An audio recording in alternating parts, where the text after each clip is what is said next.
Kaya mo ba siyang patawarin? Papatawarin ko siya.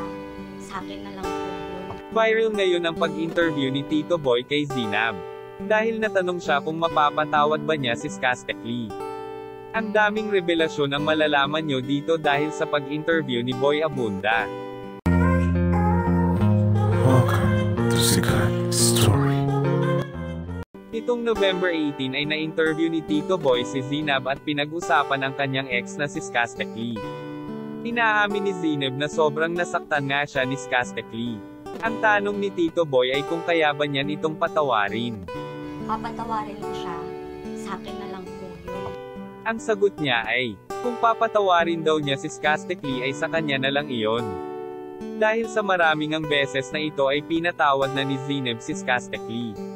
Inamin din naman ni Zinab na never naman niyang nakitaan na may kasama siyang babae. Never ko naman siya nakitaan na may kasama siyang babae. Pero nakita niya na nag-cheat pa rin si Skastekli nung naiwan niya yung laptop niya. Nabasa niyang lahat. Mensahe nga niya sa mga bashers. Hindi niyo naman alam ang kabuuan ng kwento. Kasi hindi niya pinupost lahat ng bagay sa social media. Saka wala na rin siyang time para i-explain pa lahat ng issue.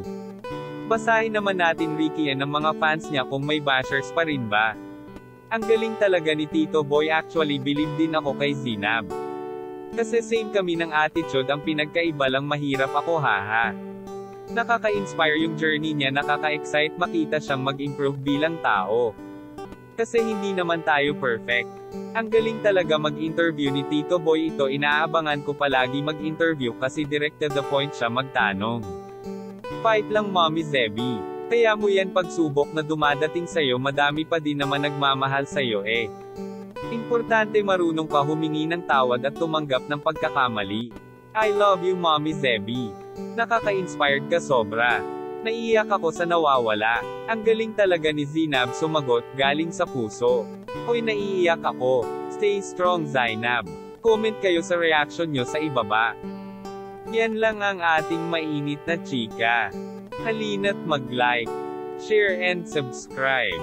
Thank you.